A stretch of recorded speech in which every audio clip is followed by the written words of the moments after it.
Hello! If you're also annoyed with the fact that Fnaf just can't let William Afton die, then you've come to the right place.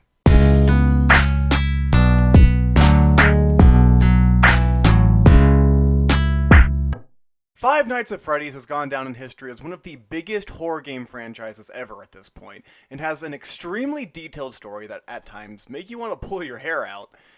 But you know what makes me not want to pull my hair out? You subscribing. Yeah, that's a pretty cool thing you should do. Anyway, to the topic at hand.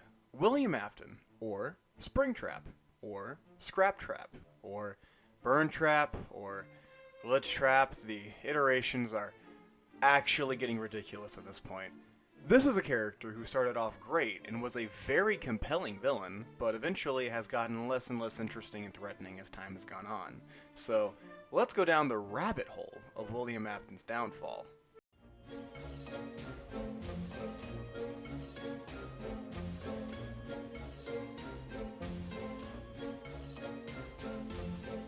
Ah, the old times. Back in Fnaf 2, William was introduced as the classic purple guy. No name, or anything really.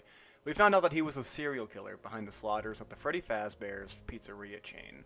These were simpler times, back when the story was just about trying to figure out who Purple Guy was, and what his motivations were. There isn't too much to talk about here because we don't really know that much about him at this very moment. All we know is that he's behind all of the animatronics trying to kill us.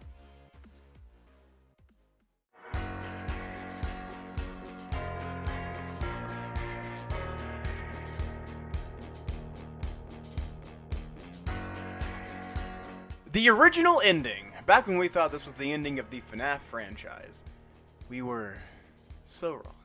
William Afton was revealed to suffer the same fate as he put all his victims in by the hands of their spirits.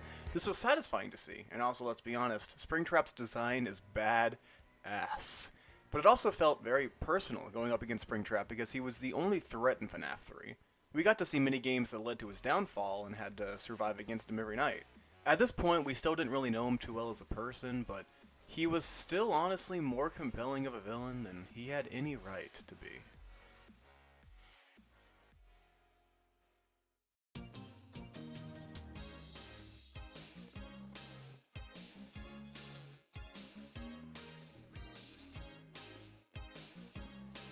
This is where the series should have ended. At this point, we know who William was, a killer and also a grieving father with a kid who found out about Remnant, aka what caused the souls to fuse with animatronics.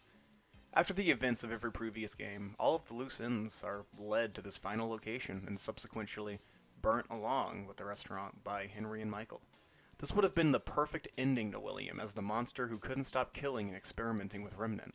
But sadly, the franchise took him saying, "I always come back." Too far.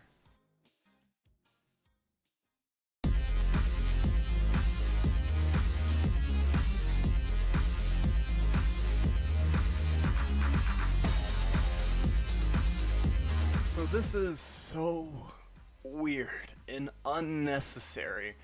Fnaf Ultimate Custom Night is William Afton's personal hell made by Golden Freddy, so technically, he's gone, but now there's an AI replica of him named Glitchtrap. This is so stupid, and it makes me mad.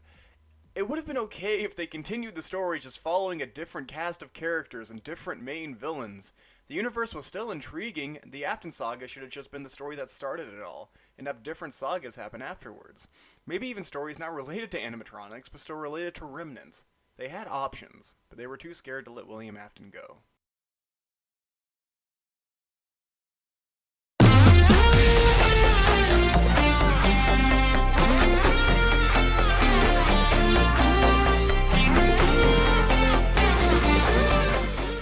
I hate this game so much. It could have been so good. The main villain is supposedly Vanny, and she is nothing more than some person that Glitchtrap took control over, making him technically the main villain. But it gets worse than that. In one of the endings, Springtrap is still a thing! William just apparently busted out of his own personal hell and decided to join the party. So Fnaf couldn't let William go so bad that now there's two of them.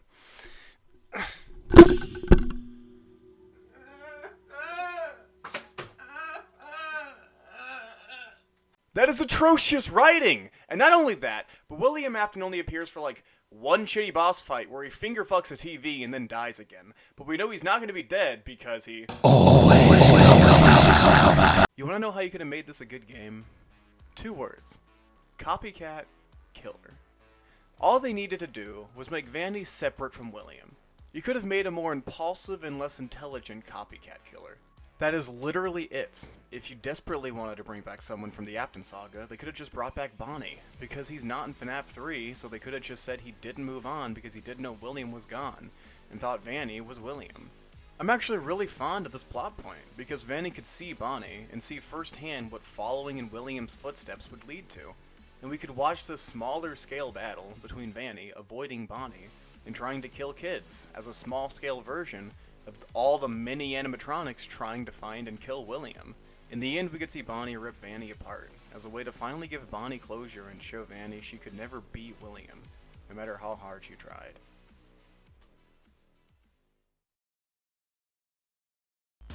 Hey, I hope you enjoyed the video. If you did, you should subscribe and like the video. We also have a Patreon. Please, we're poor, give us money. But, if you have any video ideas that you think you'd want to see me talk about, leave them in the comments. But, it's been an honor, and I'll see you guys next time.